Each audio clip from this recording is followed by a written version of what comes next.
Hello, my fellow Tennessee progressives, coming to you this Sunday, October 3rd, and basically just wanting to talk to you guys about some stuff going on in Tennessee this week. I don't know if you are aware, but we have actually made the national news. Um, I believe it started about Wednesday was the first I saw, but CNN had an article, and they were basically writing about the goings on in Tennessee amongst a certain constituency. This was a CNN report by Evan McMorris Santoro and Meredith Edwards. Once again, Wednesday, September 29th, based out of Williamson County. They were talking to a woman. Her name's Robin Steenman. And the reason Robin Steenman was being talked to is because she leads a group, and it's called Moms for Liberty.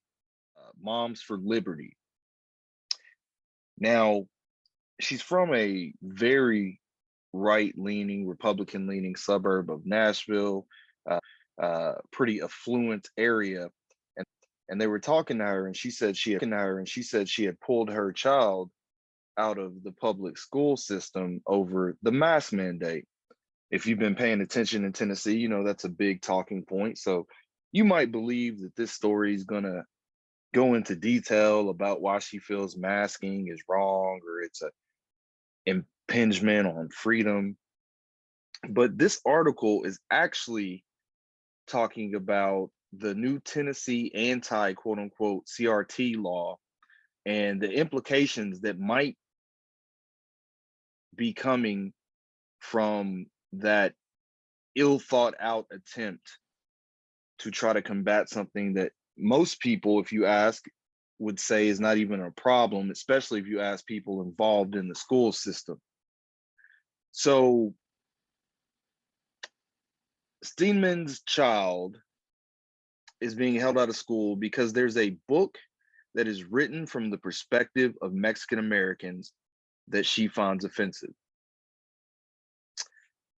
Now you might think, okay, what does this book say? What's something that, you know, the book might have in it that says something anti, possibly against Mexicans or anti against some specific race? But her issue is how American history is taught in school to younger kids. So there's a multi-page complaint. Once again, this is from CNN to the State Department of Education. It was filed this summer.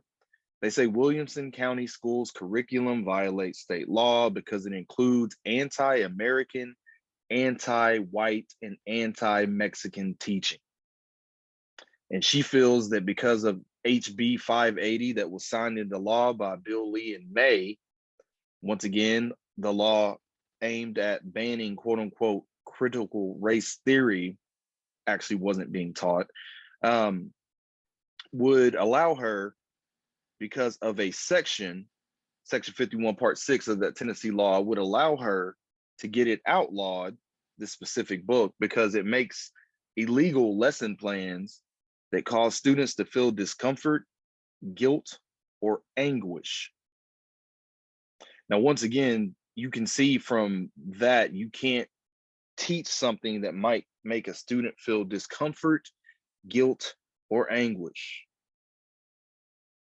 Now, anybody could feel discomfort, guilt, or anguish depending on their situation, depending on the history, their lives. Anything could be construed to cause one of those things.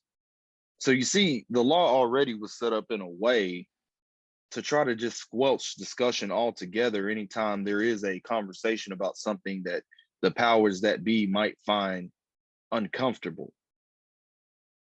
Steeman says the Williamson County curriculum makes students feel bad about their race, meaning the law should invalidate it. So you might wonder, what exactly is the book, or what exactly is the criteria of the books that she has a problem with? So CNN actually asked her that, and she then proceeded to give a list of books that she thinks are problematic for the way that they're taught. Now, no one in this article seems to ask her, hey, have you sat in on a class, or Have you seen a video presentation of how they're taught? So I would only be left to assume how she knows how these things are taught. But let's see what the books are. So 3 of the books about the civil rights movement, she says they're problematic because of how they're taught. One is a children's book about the March on Washington, specifically written for young readers. One tells the story of Ruby Bridges, who is a 6-year-old who integrated an elementary school in New Orleans in 1960. It's called Ruby Bridges Goes to School. It's written for elementary school students by Ruby Bridges herself. Now, Steeman actually says she doesn't have an issue with the content of this book, but she says she says teachers should not be allowed to discuss or lead discussions of the pictures in the book, one of which is a famous Norman Rockwell painting of Ruby Bridges being led into school under protection of U.S. Marshals, while angry segregationists who are white yell ugly slurs at her. And these are adults, by the way. So these are adults who disagree with integration and then basically yell obscenities and racial slurs at a child as she's being escorted into the school. Now, there is no denial of this occurring. We just don't need to talk about it. That's what Ms. Steeman believes. Now, her exact quote is, "There's no need to emphasize it. Just, if they want to read this book has a famous painting, fine. Then just move on." So don't provide any context. Don't provide anything that might be a teachable moment. Just move on. Well, in my estimation, I believe someone a lot smarter than me at some time said art is meant to be discussed. So I would sort of wonder what their retort would be to that request. But we're not done yet. She says there's no safe way to teach separate is never equal. That's a 2014 book about a landmark legal case that integrated the Southern California school system in the 40s. She thinks the book should be banned because it features contemporaneous quotes uttered by white segregationists in court. So literally, her argument is this book should be banned because the totally white segregationists said some things that were racist. Now, who would have thought a segregationist would say something that's racist? Her reasoning for this is, though, the students are sitting there listening to this, and all they're hearing is Mexicans are dirty, inferior in scholastic ability, they have skin problems and lice, and it just goes on and on and on about it, Steeman said as she flipped through the pages. And I submit that that's what they're going to take from the book, she says, of the children, because they're just not ready. So instead of taking from the book that the people saying these things are bigots or racist, she feels what will be taken from the book is these bigoted racist statements are actually true. Interesting. Now, I would wonder if she's saying that these second graders, these children can't handle history, if she has the same feelings about teaching things in church. How exactly do you teach about the Exodus, the crucifixion of Jesus, and things of that nature, if you can't talk about school integration? I mean, I just don't get it. But I'm assuming that argument would not be raised for something that's of a biblical nature, just something that is based in the United States history that people are trying to not talk about. So the idea from the CNN article that second graders can't handle history, that hearing about it could in fact make them racist or hate their own race, is central to the Moms for Liberty complaint against Williamson County Public Schools. The debate over separate is never equal is a surprise for Duncan Tontuith. I think I'm saying that right. If not, I apologize. The award-winning author of the book, He states the villain here is racism and segregation. At the end of the book, what I wanted to show is the Mexican American children and the white children being at school together, playing together, interacting with each other. It's an award-winning book, and I think most sensible people would take that away from the book, would take away what it's trying to teach as a message of inclusion, and the people that said those things about someone because they're from another race or another nationality would be the villains. They're the bad guys. But therein lies the problem with the book. Because if you teach the history as it actually occurred, specifically in the United States of America, time and time again, you're going to be left with the realization that the bad guy in this story is a white guy. Now, is that saying all white people are bad? No. But it's saying, if you're honest with the history of this country, a lot of the bad guys have been.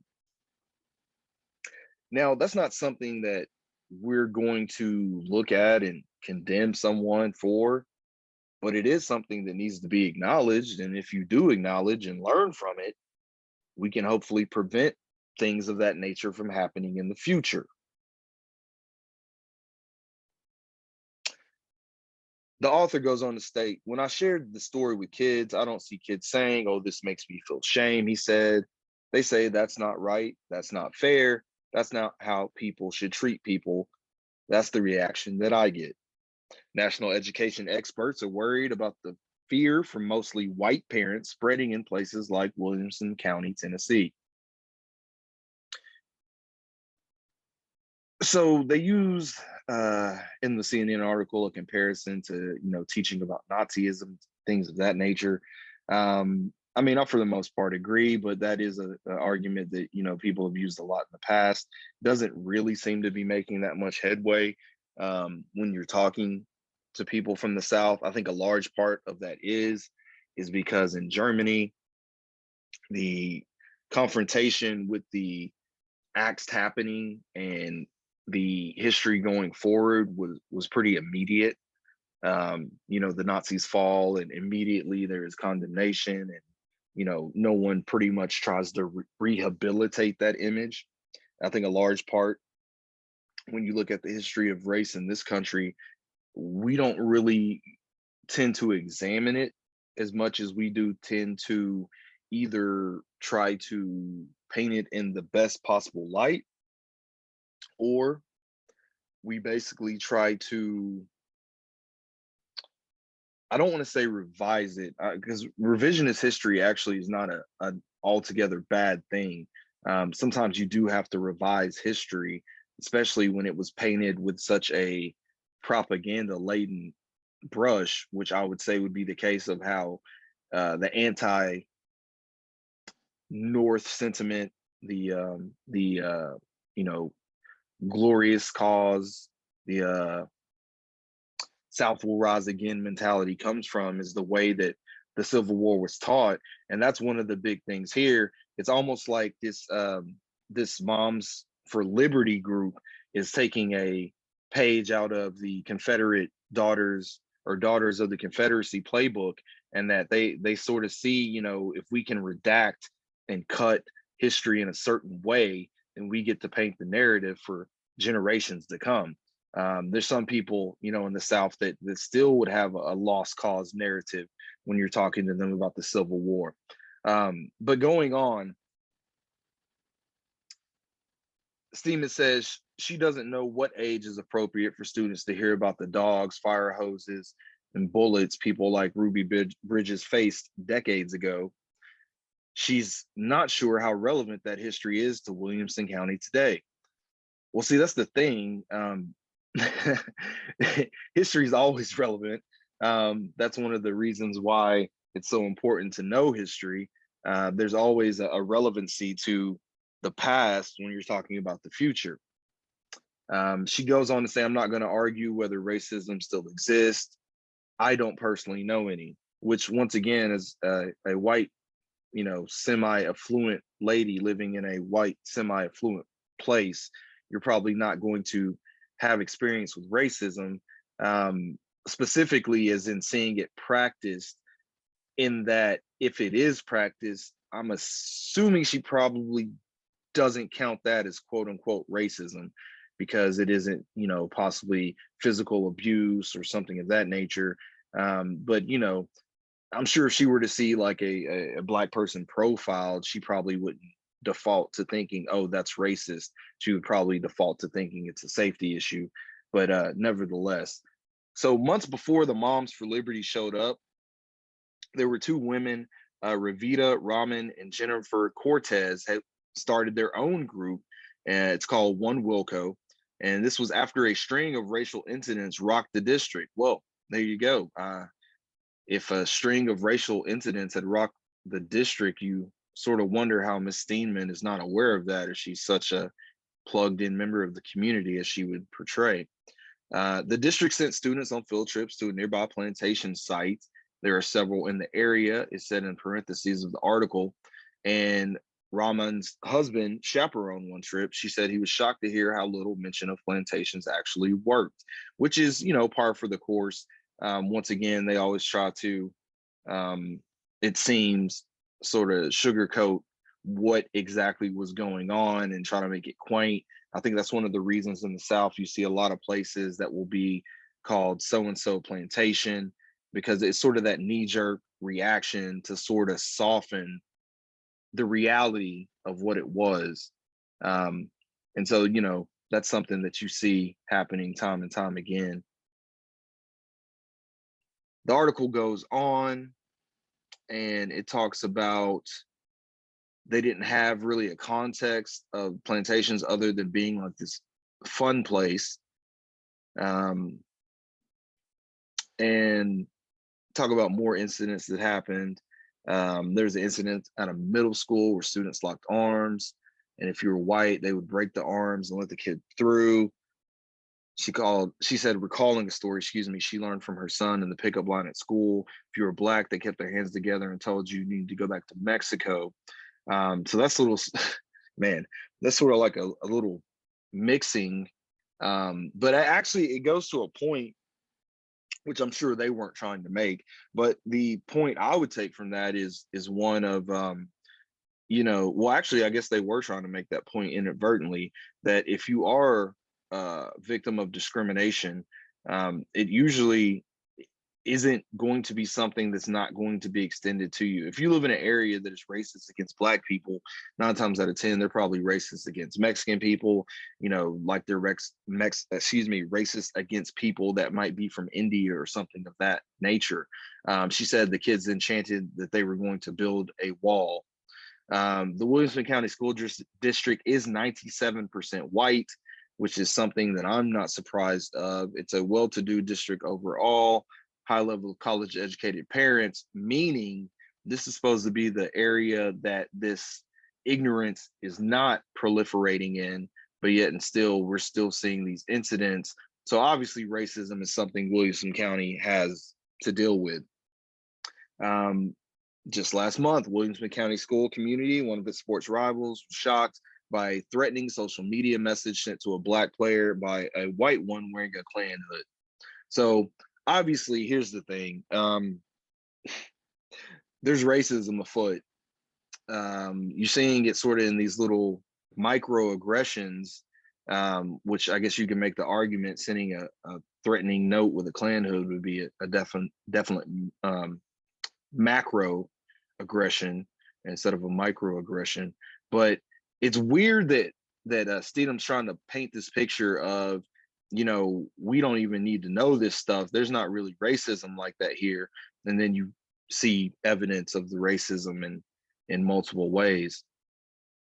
It also goes into the phenomenon you're seeing now about what's happening with school boards, and saying that Williamson County is one of the areas where the school board is sort of being attacked by parents who are upset with something that is being taught or school policy, which I do agree with One Wilco. Racism is an active issue that needs to be confronted. You can't basically just stop talking about racism in an effort to act like it does not exist. Rahman worries the law passed in May is broad, which it is very broad. It could be used to target teachers who take history out of schools and take history out of schools, excuse me. And that's a very real concern. That's something that people should be aware of. It's really telling that the same people that were upset about the removal of Confederate iconography are championing, or at the very most, or the very least being silent about what is happening with teaching about the history of racial issues in Tennessee. That's not something that's going to help. The more you know about it, the better you can try to deal with that. So based on Moms for Liberty, the Williamson County School Board has launched a reconsideration committee, which once again, I feel like is just something that's basically going to put us back into the framework of when the Daughters of the Confederacy were creating the school textbooks, which is a real thing. You should look that up if you're not aware. There was a time, and I mean, who knows with what they do now, but there was a time where the Daughters of the Confederacy had to approve school books in the South before they could, be ordered. And that definitely influenced generations of children to learn something that wasn't necessarily 100% factual in the telling of the Civil War. So the school board basically says they already expect one of the books will be banned just based on the new law, which is troublesome. And discomfort is something that's so amorphous that it really shouldn't be something that you make a law on, someone feeling discomfort. I think, and that was literally meant, I think, to stifle conversation about the history of race in Tennessee, which does everyone a disservice, because then you're going to have people that are just saying things that's factually not true. And a lot of understanding is lost because people don't have the correct information and the correct facts, pretty much, to gauge what is acceptable and what's not acceptable as far as the progress that we made in the state dealing with race. So that's Williamson County. That's the middle of the state. And once again, that was from Wednesday, September 29th. Now, moving on to a story taking place in the northeast of the state. This is from September 30th. It's from the dailybeast.com. And it's basically telling the story of Jared Benjamin Lafer. He basically drove his SUV through Black Lives Matter protesters in Johnson City. Then he sped away, so he fled the scene with a victim that had a concussion, a brain bleed, 2 broken legs, and he will face no charges. On Monday, a Tennessee grand jury returned a no true bill, a declaration by jurors that there was not enough evidence to indict the 27-year-old, even after a judge had reduced the charges against him from aggravated assault, a Class C felony, to reckless aggravated assault, a Class D felony. Among the materials that apparently left the grand jurors unmoved was a cell phone video showing him actually rolling over a protester with his truck, narrowly missing a dog, which, I mean, come on, man. I thought everybody loves dogs. Like, y'all don't care about the dog either. Almost striking a second person, who then jumped out of the car's unswerving path before accelerating away from the scene. And this is a big story. If you're in the Northeast, I'm sure you're aware of this. Other people in Tennessee might not be aware because it really didn't get the coverage you'd think it would. I'm glad the Daily Beast is reporting on it. The Tennessee Holler locally was reporting on it. But it's crazy because he had previously had posts about hitting protesters. So, like, little memes and things encouraging like the hitting of protesters and whatnot. I don't see how you could say that's not premeditated. Like, you put yourself in a situation to hit protesters after talking about hitting protesters. So here's the thing, though. Apparently, the protesters were actually crossing the street, not in an effort to block, but consistent with a walk signal. So she stopped. He swerved around her vehicle, from what the witness says, pretty aggressively, before rounding the corner and driving directly into where the protesters were in the crosswalk. That's a quote from the witness. So you have a witness on scene saying, like, he did this on purpose. You have his previous social media post where he basically posts memes about doing it, talking about how he thought it was hilarious, but he walks away scot-free.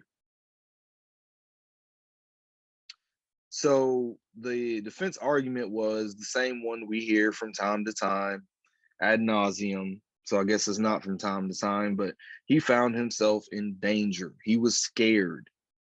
He was scared. Now, I don't know how many times it happens, but it seems like fear is only acceptable when it comes to taking a life, when it fits a certain dynamic, a certain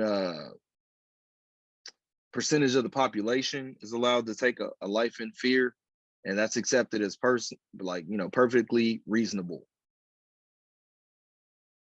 And why is that? That's the question we have to ask ourselves. So these are two stories from Tennessee, one CNN, one the Daily Beast.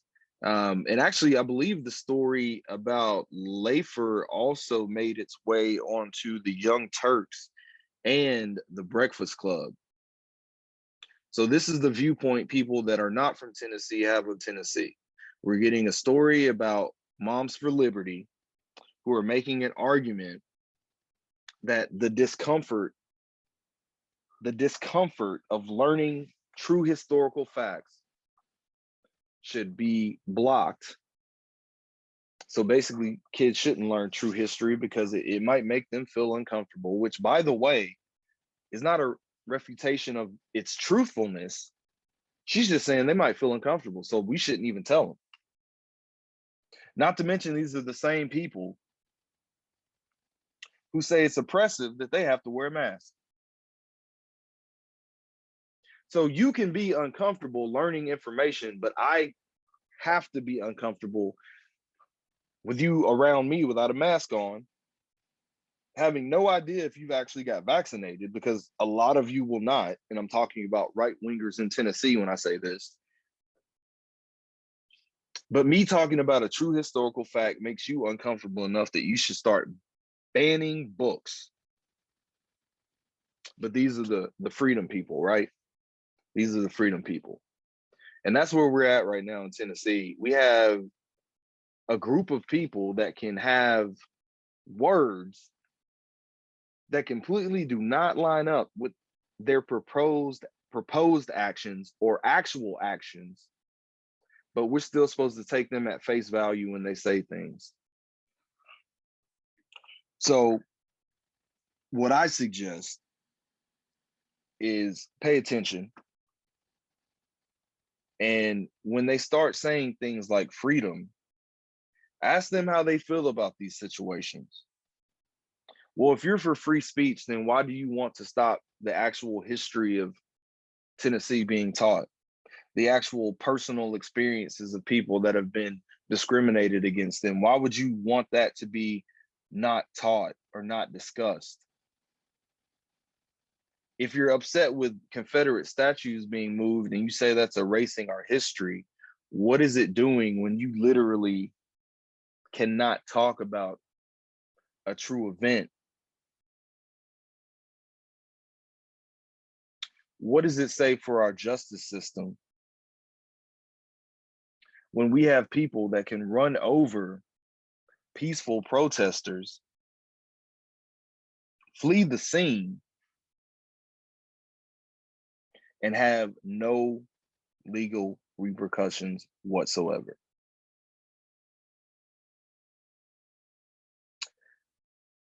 I'll go ahead and finish up with where we're standing now with the Governor Lee mask mandate. He recently reissued it.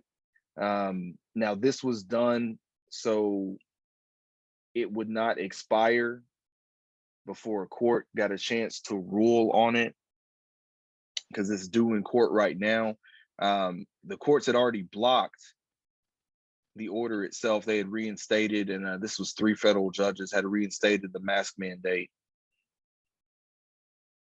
But so it could actually have the day in court for his appeal, it was reissued. Now, this reissuance will extend it so it has not expired by the time the court date is due, because if that is the case, then they will issue it a moot point and we will still not have an answer. But that's where we are in the state of Tennessee, man. We got a governor who's doing executive orders to let parents not mask their children, even though the CDC has determined the efficacy of masks. So you have to wonder, like, why would you do that? Why would you put yourself in a position to cause harm to the greatest amount of people because of the idea of freedom? It doesn't really make sense. But then at the same time say, oh, well, this book should be banned because it might make someone feel uncomfortable. Well, you want something banned because it might make someone feel uncomfortable. But at the same time, you literally argue you shouldn't be forced to wear a mask because it makes you feel uncomfortable. You see how this works? You see how this logic works? It doesn't really make sense. But anyway, Tennessee Progressive League, I appreciate you guys listening to me. I welcome any feedback that you may have. If there's anyone out there listening who feels like, they might have something that they would like to discuss on the podcast or would like to be a part of it as a contributor, please reach out. Definitely looking for more progressives in Tennessee, get more progressive voices out there. And so therefore we can actually affect some type of change to get Tennessee to a more progressive future. I appreciate you guys listening once again on this Sunday, October 3rd. And have a good night.